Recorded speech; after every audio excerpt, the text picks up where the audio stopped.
I never really wanted to be a doctor. That might sound ungrateful since medicine is a respected job that many people dream about.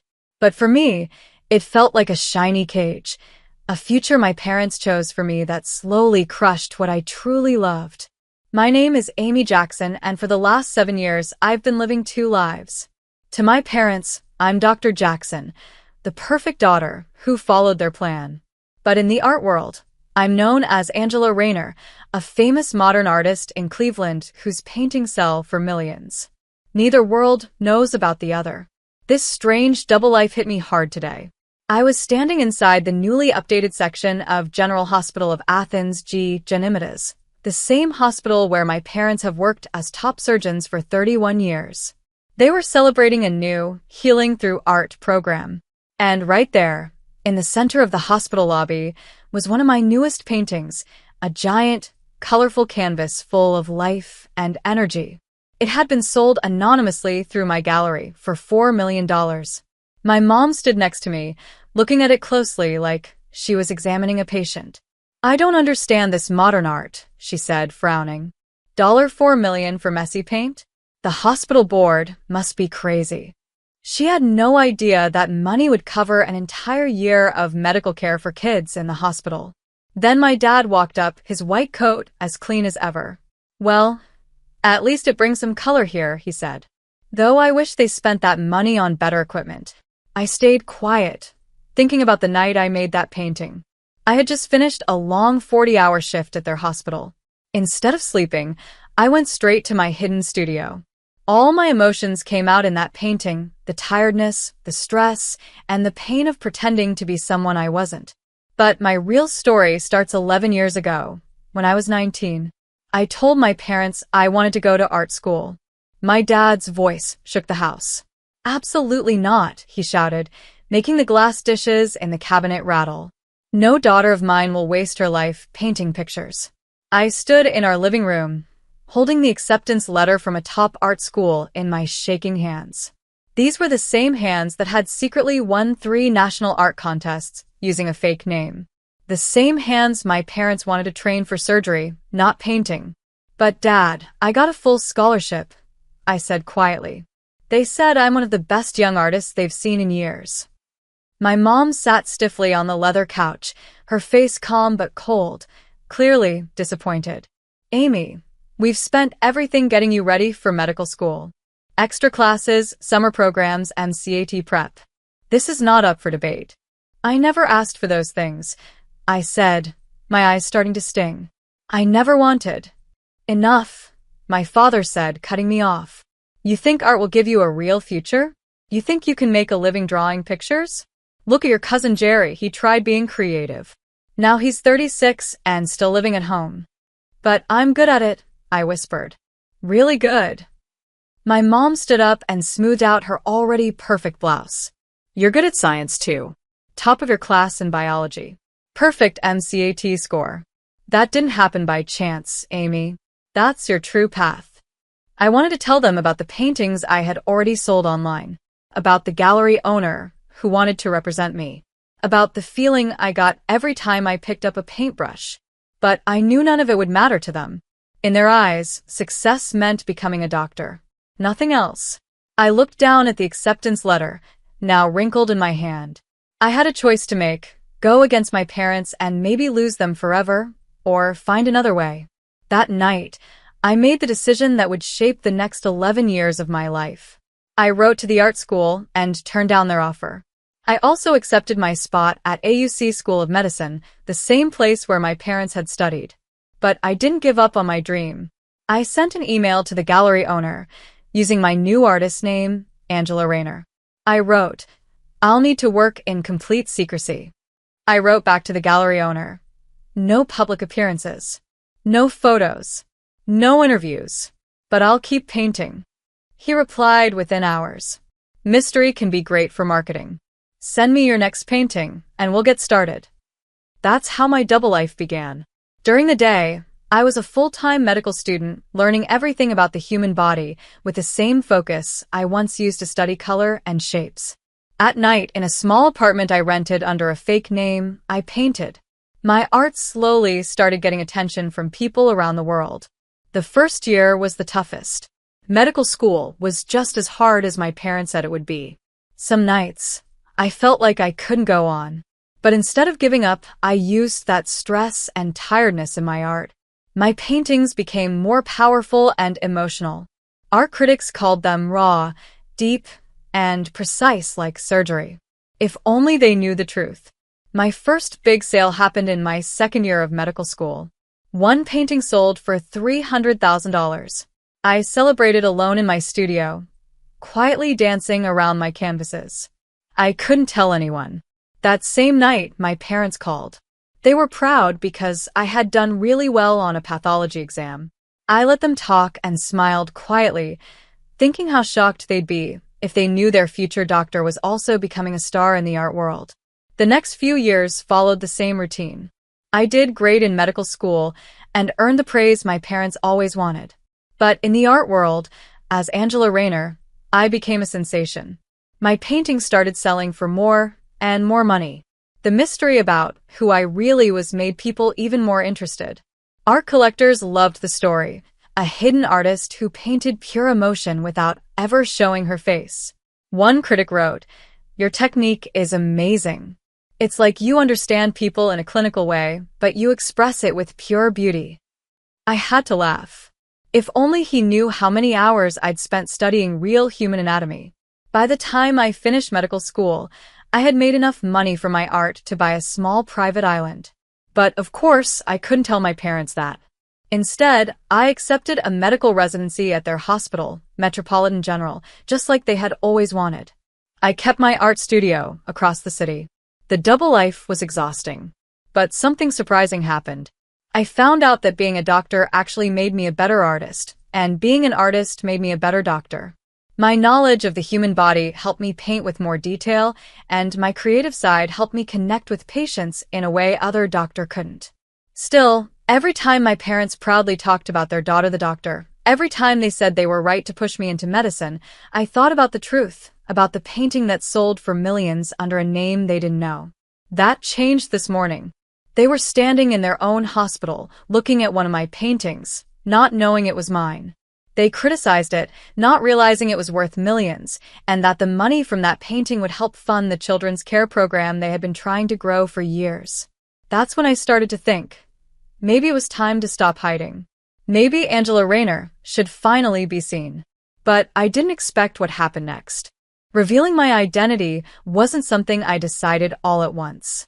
It happened slowly, like adding one brushstroke at a time to a painting. Each small moment pushed me closer. My father's comment about the hospital painting was just the last push. What he didn't know was that another one of my pieces was being shown that same night at the American Museum of Natural History. Still wearing my white doctor's coat, I stood in the hospital hallway and checked my phone. 5 missed calls from Tyler, my gallery owner. Then a message popped up on the screen. "Big problem with tonight's unveiling. Call me now." I rushed into an empty room, my heart pounding. "Tyler, what's going on?" I asked. His voice came through the phone, sounding tense. "The Cleveland Times is about to publish a story about Angela Rayner. Someone told them who you are. They say they know your real identity." My heart dropped. "That can't be true. Only you know." "It wasn't me," he said quickly. "But someone at the hospital figured it out. They noticed you're never on duty during Angela Rayner's big shows. They also said your art shows medical-level knowledge. They're connecting the dots. The article is going live tonight, right before the Met event." I sank into a chair, my legs shaking. 7 years of keeping my secret, now it was all falling apart. All because I hadn't been careful enough with my schedule. "Is there any way to stop it?" I asked, my voice barely a whisper. I whispered, "Not unless you want to confirm or deny it on the record." "They're giving us 1 hour to respond," Tyler said. Through the small window of the consultation room, I saw my parents in the hallway. They were doing their rounds together like they had for the past 31 years. They looked so confident, so sure of who they were and the world they lived in. "I'll call you back," I told Tyler. For years, I had worked hard to keep my 2 lives separate, the hardworking doctor-daughter and the secret millionaire artist. But keeping those lives apart had become harder and harder. It was like trying to mix oil and water by force. Tiring. And impossible. My pager buzzed. An emergency in the children's ward. As I rushed down the hallway, my thoughts were spinning. If the article came out, everyone would know, my coworkers, my patients, and worst of all, my parents. The emergency was an allergic reaction, serious but treatable. I gave the little boy an epinephrine shot and stayed by his side until he calmed down. As he started breathing normally again, I noticed the white walls of the ward. They were plain and dull, nothing like the colorful painting now hanging in the hospital lobby. "Doctor," the boy's mother said, touching my arm gently. "Thank you." He was so scared, but you helped him feel safe. I looked at the boy holding his stuffed elephant, his eyes calm now. And in that moment, I realized something important. I was good at this. Not because my parents forced me into medicine, but because I had brought all of myself into it, including the part of me they tried to ignore, the artist. I stepped out and called Tyler back. "Don't fight the article," I said. "In fact, give them something better. Tell them Angela Rayner will be at the unveiling tonight. In person. For the first time ever." There was silence on the other end of the line. Then Tyler asked, "Are you sure? This changes everything." "Everything's already changing," I said. "So, let it change on my terms." I ended the call and did something I had never done before. I asked for the night off. My supervisor was surprised, since I never changed my schedule. But with my excellent record, they agreed. Then I called my parents' office. "Mom, Dad, I need you to come to the American Museum of Natural History tonight. There's something you need to see." "The museum?" my mom said, confused. "Anna, we have dinner plans with the hospital board." "Please," I said firmly, cutting her off. "This is more important than dinner." There was a pause. Then my dad asked, "What time?" Back home, I opened the hidden closet where I kept my Angela Rayner clothes. Unlike my usual doctor outfits, these were full of color, style, and personality, each one chosen to speak without needing words. I picked a hand-painted silk dress, one I had made myself. Every brush stroke on it told a part of my story. As I got dressed, I thought about the painting that would be shown tonight. It wasn't like my other work. This one felt more personal, more honest. I called it Daughter of Medicine. In that painting, I tried to show my double life. At the center was a woman in a white doctor's coat, but her shadow on the wall was an artist at a canvas. Medical tools turned into paintbrushes. Hospital hallways were filled with bright colors. And across the whole painting ran the golden line of a heart monitor, steady and strong. I had painted it during a week of night shifts in the ICU. I added each layer in short, quiet moments between rounds. Sometimes, my tears of exhaustion mixed with the paint. That piece was my confession and my truth. And tonight, if the sale still happened after my identity reveal, it would sell for $4.5 million. My phone buzzed again. It was Tyler. "The Times agreed to wait until after the unveiling to publish the story," he said. "But social media is already going wild. You're trending." I looked at myself in the mirror, wearing the elegant dress of an artist, with my hospital ID still clipped to my bag out of habit. For the first time in years, I didn't feel torn between two lives. I felt whole. "Let them talk," I said calmly. The museum was packed when I arrived. The event had already been called the biggest art night of the season. People were even more excited because of the rumor Angela Rayner might finally show up. I spotted my parents near the entrance. They looked a little out of place in their work clothes, clearly unsure of what was going on. They hadn't seen me yet. Behind them, hidden under a velvet cover, was my painting, my truth. In less than an hour, everything in my life would change. Tyler came up beside me, looking nervous. "The press is everywhere," he whispered. "This is your last chance to walk away." I shook my head. "Not this time." The museum director walked up to the podium and tapped the microphone. "Ladies and gentlemen," he said, "welcome to this special evening." I started walking through the crowd, slowly making my way toward my parents. My heart was racing, but I kept my steps steady. Years of dealing with emergencies at the hospital had taught me how to stay calm under pressure. The director kept speaking. Tonight, after 7 years of mystery, we are honored to reveal the identity of the artist known as Angela Rayner. Just as the velvet curtain started to fall, I reached my parents. Mom, Dad, I said softly. There's something I need to tell you. I need to tell you something, I said. My parents turned around. Their eyes widened as they looked at me. I looked so different from the serious doctor they were used to seeing. Behind them, the painting was now fully uncovered. The crowd gasped. I'm Angela Rayner. Those words hung in the air between us. Camera flashes lit up all around us. My mom's face turned pale. My dad's jaw tightened. In their eyes, I saw something I'd never seen before. Complete shock. Before they could speak, before they could even understand what I had just said, something unexpected happened. Something that would turn this special night into a moment that would change not just my life, but the entire art world. There was silence for just a few seconds, but it felt much longer. Then chaos began. Flashes went off like strobe lights. Reporters started shouting questions. The crowd pushed forward, trying to get closer to me, the artist who had just revealed her secret. But I couldn't look away from my parents. My mother, who always stayed calm, was the first to speak. This isn't possible, she whispered. You're a doctor. I'm both, I said quietly as the crowd pressed in around us.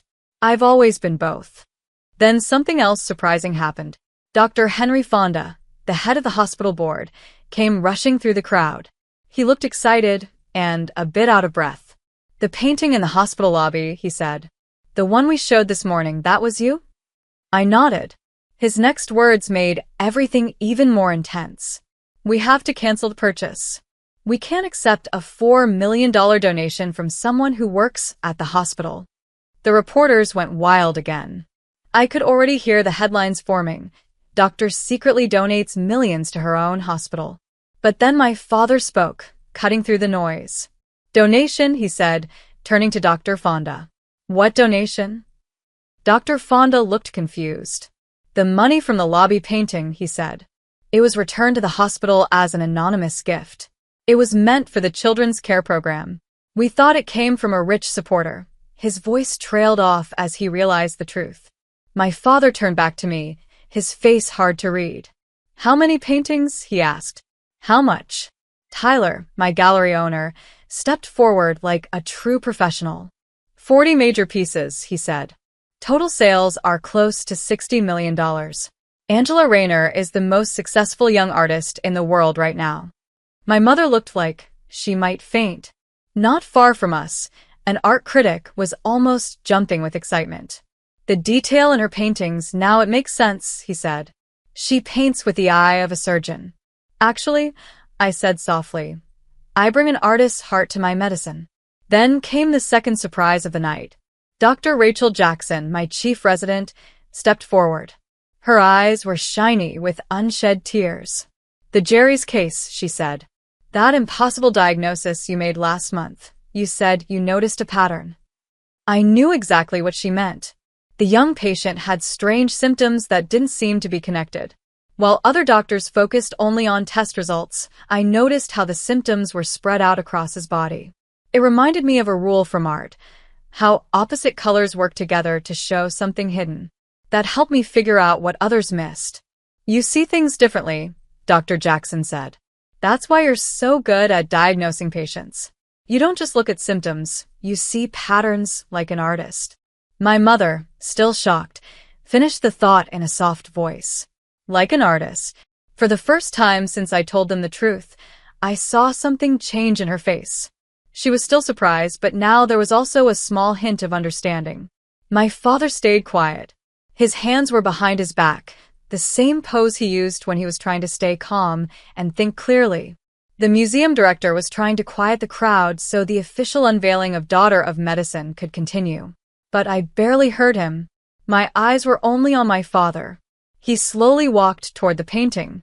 He stood in front of it, the man who had never wanted me to be an artist, and studied every part like it was an X-ray. I held my breath. The anatomy, he said after a long pause, his voice rough. Every muscle, every detail, it's perfect. Yes, I said, stepping beside him. Because I learned it from you. He turned to me, and to my shock, there were tears in his eyes. I had never seen him cry before. All these years, he whispered, we thought we were teaching you to be a doctor. But you were becoming something more.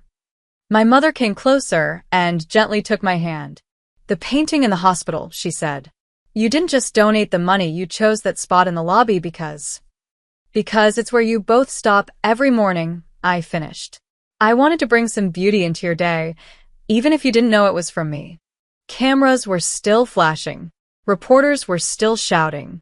But in that moment, it felt like just the three of us, finally seeing each other clearly. Tyler came over carefully. Anna, he said, the buyers are waiting. The bidding for Daughter of Medicine has already gone beyond the asking price. They want to know if you're still willing to sell. No, my father said firmly before I could answer, surprising everyone. He turned to the crowd, his voice strong and full of pride, the voice of a man who had led surgeries for 31 years.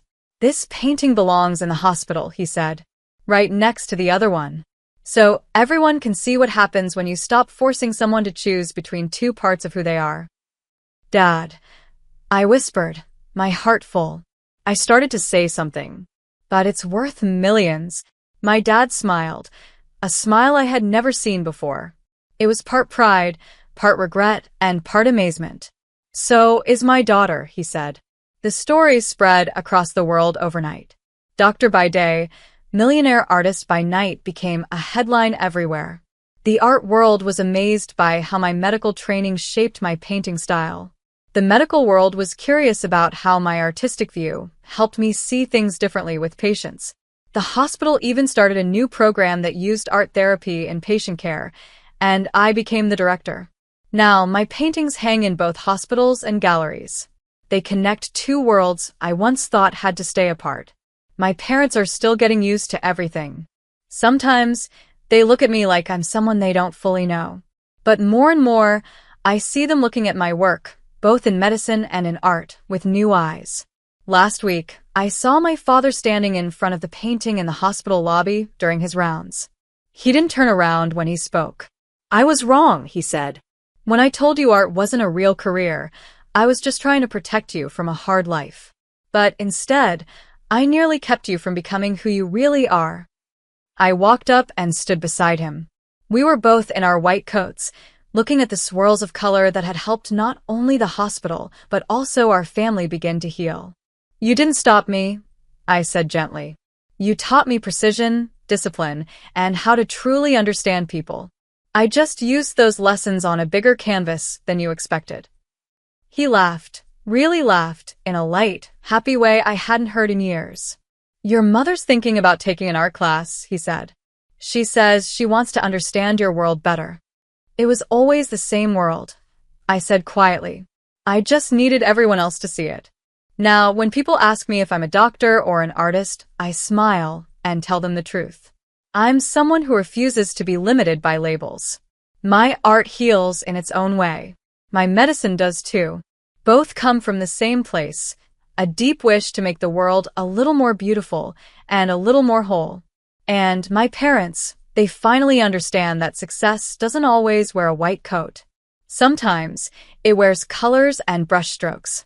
The plaque under the painting in the hospital lobby now shows both my names, Dr. Anna Chen and Angela Rayner, a reminder that we are all more than the labels people give us. We just need the courage to show who we really are. And somewhere in my studio, no longer a secret, a fresh canvas waits for me. Because this isn't the end of my story. It's just the first time I'm signing it with my real name.